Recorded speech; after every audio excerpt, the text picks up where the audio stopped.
Well, good morning, everyone. Can you hear me okay? Great.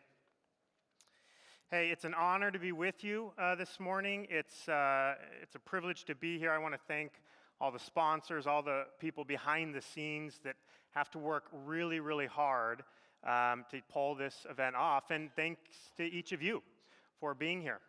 I always like to start off now in an international context with the comment that yes, I'm an American, and yes, I have a lot of questions as well. So I'm an innovation strategist with part of what I do is an innovation strategist with a firm called Clareo. Clareo is based in the US, and we help large organizations innovate into new businesses so that they can grow beyond their core business. We specialize in doing this and helping large entities transition into the digital age. This morning, I want to take some of the lessons that we've learned over the years doing this about innovation strategy and apply them to your specific context here in Australia and New Zealand. One of the reasons I'm excited to do this is because my roots are in this industry. As was mentioned, I have a produce merchandising company that I still maintain involvement in. Before that, I helped lead a large food service distributor. This was a family company started by my great-grandfather as a small produce stand in rural northern Colorado. When we sold that company in 2012 to a broadline distributor, it was about 72 years old. In fact, I have a picture to show you. This is of my great-grandfather at his produce stand, we think taken around 1942, just a couple of years into the operation. I always like to point out two things. Number one, food safety standards were quite different then because he has a cigarette in his hand as he's calling the retail display. And second, I am not sure what they had in the water to produce squashes as large as they are in this picture. I have never seen one that large. When we think about, let's think about this for a second, all the changes that this small produce operation had to go through over the decades to become a large food service distributor, two words really come to mind that I think are relevant this morning. We've already heard a lot of talk about one of them. The two words are disruption and innovation. I want to talk to you more about these words. And the reason is that while innovation and disruption have always been a part of our industry, we are living in unprecedented times. Never before has the global fresh food industry faced as widespread, interconnected, fast-moving, disruptive shifts as it is now.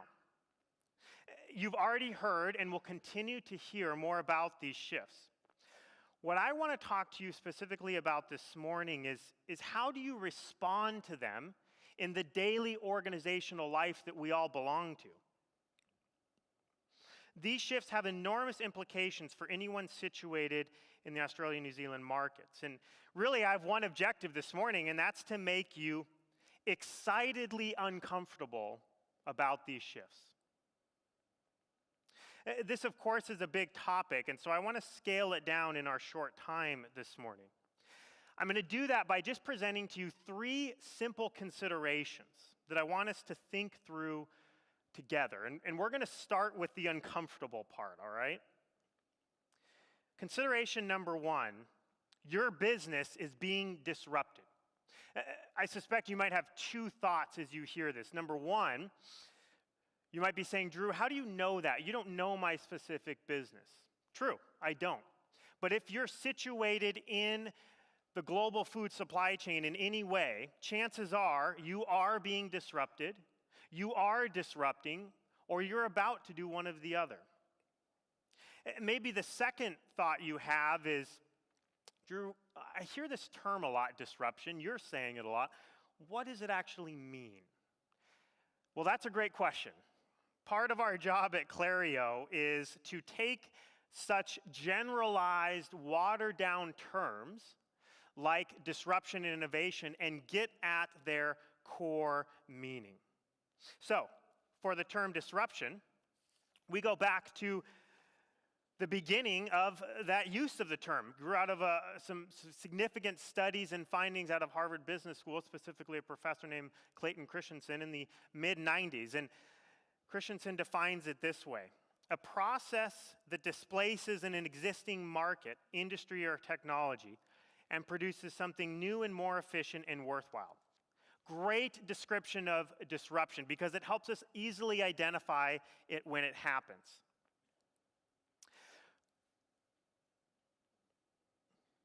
I love this graph. This is an integrated picture of how complex the supply chain is in our industry worldwide. We're used to talking about it in terms of growers, shippers, distributors and processors, and then retailers. That betrays the complexity. This is an analysis done by the USDA and gives you a picture of the North American supply chain. We're looking at about $300 billion in volume. As you can tell, it's an integrated, complex network. Each of us probably belong to one of these sub-components of the supply chain in some way. Here's a question for you. Where is disruption happening when we look at the supply chain through this complex lens? The answer, of course, is everywhere, right? If there's one thing you take away from your time at this incredible conference, walking the trade show, I hope it is that no corner of the supply chain will be immune from disruption in the next 3 years. I want to just briefly identify, with a little bit more specificity, the major disruptions facing your context, your market. And I'm leaning here on the incredible analysis done by Brian Raymond. He'll be speaking later on today. He's a retail analyst at Citi Research. If you follow him at all, he has great insights for our industry. So we can group these into three major groups, right? The first are product-driven disruptions. Growth in the premium food demand, like fresh products, is huge in Australia and New Zealand. Premium food has historically been difficult for this market to access quickly and cheaply, so that'll present some challenges. This is represented also in things like growth in private label offerings. The second set of disruptions are competitor-driven. New market entrants with significant capital and desire to scale quickly. Those combinations are really, really important for us to get our minds around. Not just that there's new players from the same industry, but that there's new players from new industries, and that they have a lot of capital and they know how to scale. They are also approaching fresh produce as a differentiator, a way to differentiate their portfolio of offerings from others in their industry. The third, and really one of the most interesting, is channel-driven disruptions. Online growth is extremely strong in these markets, and yet it's already weighing on retailers' gross margins. Now, I didn't mention one type of disruption, and maybe you spotted that. What about technology? We think of technology as a meta disruption. And what we mean by that is that it is changing the very nature of disruptions by increasing their speed and effect. If you will, technology disrupts the disruptions. This has already been mentioned. The panel, if you noticed, had this sort of underlying discussion about this deep tension that is hitting all of us in this room. These disruptions are coming together, no matter if they're product-driven or category-driven or channel-driven, to heighten consumer demands, aren't they? What I mean by that is consumers are expecting availability, affordability, and variety at the same time. For all of us situated in a supply chain that is structurally perishable, this has enormous implications. What it means is that we can't just think about what we innovate, but how we innovate. A second consideration then for you, if the first consideration is your business is being disrupted, the second consideration is that you get to choose whether it's an opportunity or a threat. You get to choose whether disruption is an opportunity or a threat. In other words, they're two sides of the same coin. I caveat this with the observation that you make that choice based on not what you say about disruption, but how your companies react to disruption. We're going to talk a little bit more about that. Now, in order to talk more about that, we need to get our minds around a little bit more specific definition of another term prone to generalization, and that's innovation. So we define disruption. What is innovation? Innovation is a company's ability to leverage market disruptions to create value for customers. This is where disruption is both an opportunity and a threat manifests itself. How you look at disruptions, either as an opportunity or a threat, will determine the approach that you take in leveraging these disruptions to create value for your customers. This quote, I think, sums up really well what we probably all recognize. A company that does not innovate to create new growth opportunities will be reduced to a purveyor of commodity products and services on its way to oblivion. In the industry that we're all situated in, I think we have a pretty intimate understanding of what this can look like. Now, with that said, we face a bit of a paradox when it comes to innovation, and I want to talk to you about that next. And I'm going to do that by, of course, referencing this great resource that came out some years ago called The Innovation Paradox.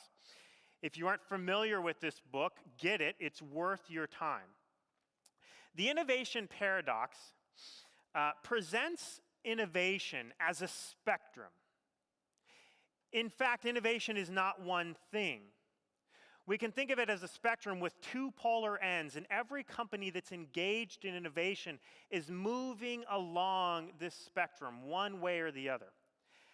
It's a spectrum with breakthrough innovation on one end and incremental innovation on another. What do the authors mean by that? Breakthrough innovation deals with more uncertainty about the future, more risk, less guarantees about long-term return, and therefore by its nature is fundamentally different in how it looks in organizations than incremental innovation.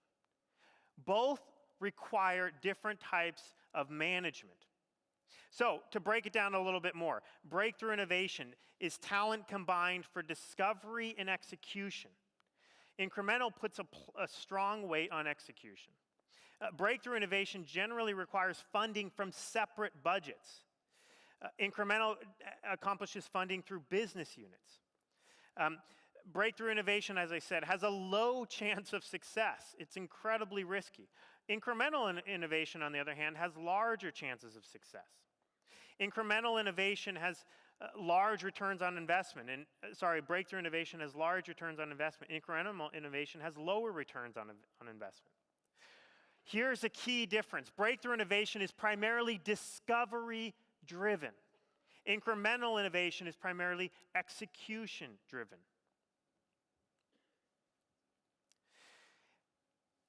If you take away one thing from my presentation, let it be this slide.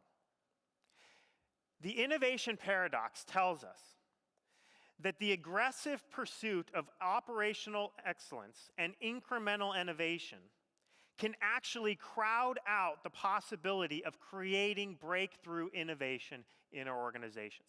If we're in an organization that's trying to innovate and it is solely focused on incremental innovation, dealing with operational excellence and efficiency, we're actually making it harder on ourselves to engage in and create breakthrough innovation. As the cartoon goes, we imagine a senior vice president coming to the CEO, presenting this awesome agenda for breakthrough innovation, and the CEO responds, "Innovation? We tried that already. It didn't work."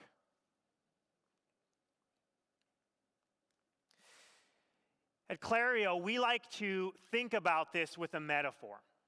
And the metaphor is premised on the idea that any organization, if it's going to be successful in the long term in adapting its businesses to market shifts, needs both. We need incremental and breakthrough innovation in the same context. We can think of it like the fortress and the ship. The fortress represents incremental innovation and primarily views disruption as a threat, because it is. It tends to manifest in reactive strategies and incremental innovation. Going to market with a certain offering primarily because your competitor just went to market with that same offering is a fortress strategy. I'm not saying it's good or bad, I'm identifying what it is. I also want to identify that it is not breakthrough innovation. Breakthrough innovation we can think of as a ship. Ships leave the safety of anchor in the harbor. They leave the fortress and they go into the open waters, primarily looking for new things, looking for discoveries. Why am I telling you this? Because of the fact that incremental and breakthrough innovation require very different immediate reactions. By and large, our experience has been that organizations, when they react to market disruptions, immediately go into the fortress mentality. We want to help overcome that. And we're going to talk about how we do that. I want to help explain, though, why that seems to be the case. And it's with this question. June 16th, 2017. Does anyone know why this date is significant for our industry? Speak up if you have the answer. No one bold enough. Well, actually, Chris didn't present the actual date, but he did talk about the event in his presentation. This is when Amazon and Whole Foods came together. The reason I point this out is because it set off a sense of urgency, certainly in the North America market. You can tell by that really insightful graph that Chris presented with the stock prices of Amazon's new retail competitors and the plunge that they took. And that's natural for the incumbents in the industry when a threat like Amazon comes in to react that way with this heightened sense of urgency. That is going to happen, that has already happened, that will be the case in the Australia-New Zealand market. Amazon is here. Many of your companies are feeling that sense of urgency. Here's what I want to tell you about that urgency. Harness it. Let's think about it more broadly than just incremental innovation. How can we go to market and replicate what Amazon's doing or drive our costs down? But here's something crazy, I know. What if we just stopped for a second and reflected on our context a little bit more? What if we took the ship mentality? And so I want to present you the third consideration. Strategic, and this is an important word, strategic reflection in times of urgent disruption is in fact your fastest and cheapest path to breakthrough innovation. Part of the lure of incremental innovation is that it goes with the grain that has promised us success in the past in our organizations. If we drive down costs, if we drive up throughput, if we grow organic sales, if we eliminate costs out of our system, that is going to be the fastest and cheapest path to innovation. That might be true for incremental gains. But if we're looking to shift out of our core business, if we're looking to develop new lines of revenue that grow out our core business, we need a different approach. And that's what I want to close with this morning. Practically speaking, what would it look like for your organization tomorrow when you leave this conference or 2 days from now to begin to engage more strategically in breakthrough innovation? Just some simple thoughts for us to close. I've already mentioned this, but some core principles for breakthrough innovation. Number one is how you innovate determines what you innovate. If you're looking to innovate differently in the next 3 years, but you utilize the same incremental, operational driven approaches, you're going to get the same results. Successful breakthrough innovation holds in tension the creative and the analytical. This is one of the most exciting prospects of breakthrough innovation, is that we get to engage both the creative and the analytical. There is power in combining the capabilities and assets of the corporation with the speed, provocative new thinking, and resilience of the startup community. In fact, this is exactly what breakthrough innovation is. It says we do not have to make the choice between corporate incumbents and startup newcomers. We can bring the best of both into our organization through some thoughtful, reflective practices. In times of urgency, most companies fail to incorporate a broad enough view of innovation, narrowly focusing on either products or technology. And this point, friends, is huge for us this morning. Incremental innovation, viewing disruption primarily as a threat, has empirically tended in the past to put focus of innovation on products and technology. Is that bad? No. But it's short-sighted.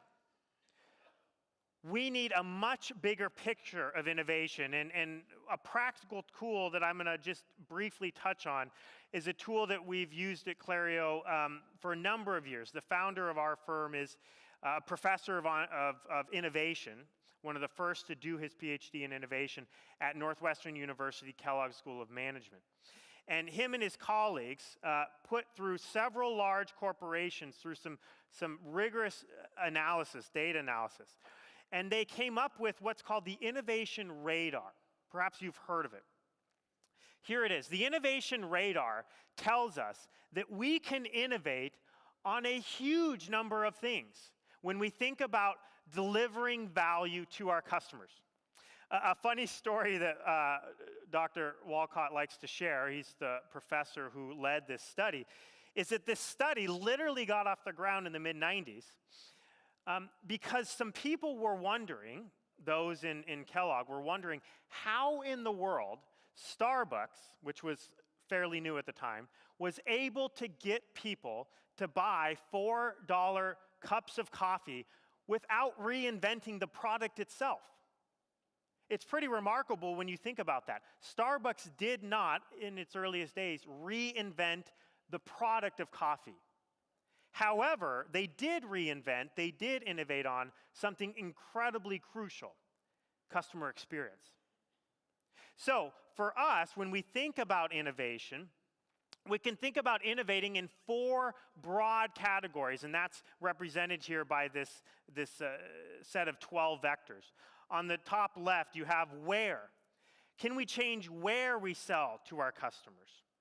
These involve values like presence, networking, brand. To the right, moving around clockwise, we can innovate on what?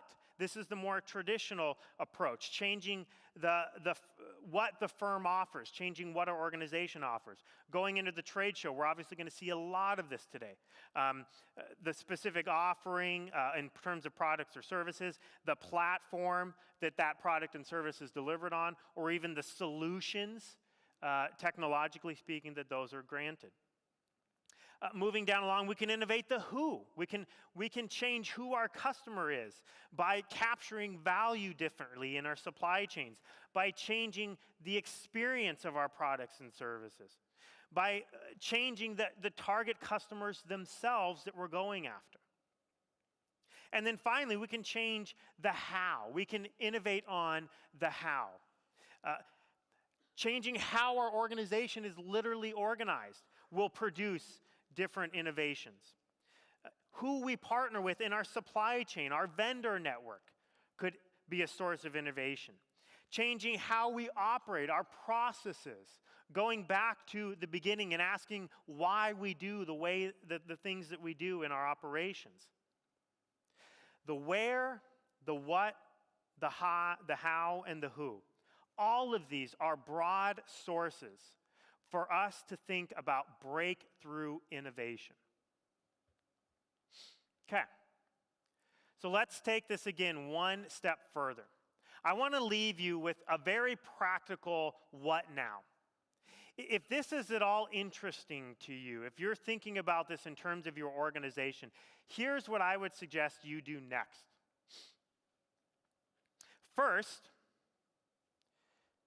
gather your team. I'm going to stop here because this is probably the most important part of the process that we tend to overlook. A collaborative team, a diverse team, is utterly crucial to the generation of breakthrough innovation processes.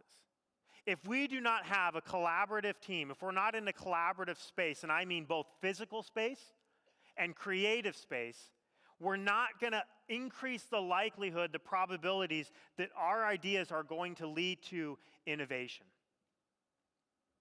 So, when I say collaboration, I mean things as crazy as, why not invite some of your customers into this process? Why not invite some of your vendors into this process? Why not invite some of the key operational personnel who might not be high on the management chart in your organization, but who know the customer experience deeply in your organization? So once you've gathered your team, step 2 is take the innovation radar, identify the 3 to 5 vectors that you think your market, meaning that the market that you play in, the 3 to 5 that they've emphasized the most, okay? The reason I say 3 to 5 is because one of the findings that came out of this research at Kellogg was that successful breakthrough innovations usually occurred in organizations that could easily identify 3 to 5 vectors. In other words, very few breakthrough innovations occurred in organizations who thought that they could do all of the radar, that they could innovate on all of those things at once. Focus is crucial. So step 3, once you've identified your 3 to 5 vectors, step 3 is first challenge the orthodoxies. What I mean by that is, how do you compare to your competitors, question number 1, how do you compare to your competitors in these 3 to 5 areas? Literally go and rank yourself versus your competitors. Step 2, what are the established orthodoxies for delivering customer value in these 3 to 5 areas that both we, maybe implicitly or explicitly, and our competitors have bought into? And could we challenge those? What are the established orthodoxies, meaning what is the industry taking for granted as a given that perhaps you have an opportunity to challenge? So after challenging orthodoxies, the second great step that you can take is you can explore the peripheries. What I mean by that is, what vectors outside of the traditional ones could we in our organization innovate on? If we have identified 3 to 5, look to the peripheries. Where else on the radar are you currently not focused that if you were to shift into that focus could create exponential value, could create a competitive advantage for your market? I hope this gives you an idea of the fact that breakthrough innovation is just as much about the process as the end result. And if we're going to invest long-term in these processes, we need to think about it differently than incremental innovation. Organizations need both. Historically, organizations in our industry have emphasized incremental innovation to the neglect of breakthrough. And in 15 years, the companies that are going to be around are the ones who have balanced out their approach to innovation with more breakthrough processes. I mentioned earlier in the presentation that one of the great challenges that we face in our industry is that the supply chain is inherently perishable. That presents incredible opportunities, I think, for combining various points on the innovation radar. And I want to close just with this one example, and it's quite appropriate to bring our discussion full circle. About 10 miles from where my great-grandfather, started his produce stand, a very innovative startup company has just closed on a land deal that in the next year to two will be bringing large amounts of supply to greenhouse grass-grown Driscoll quality level strawberries. They are combining two things, innovation both on the product, the what, but also the where. I can tell you as someone who runs a produce merchandising operation in Midwest United States, this is going to dramatically change the game. To be able to source this type of product and to eliminate the types of freight that are associated with bringing product from the coast inland is an incredible, perfect example of breakthrough innovation. I want to encourage you to continue on your paths. Use this time at this conference to collaborate, to think broadly, to ask and challenge orthodoxies, to explore peripheries. This is a unique time in our industry. So excited to be able to be here with you, and let's engage it for all it's worth. Thank you.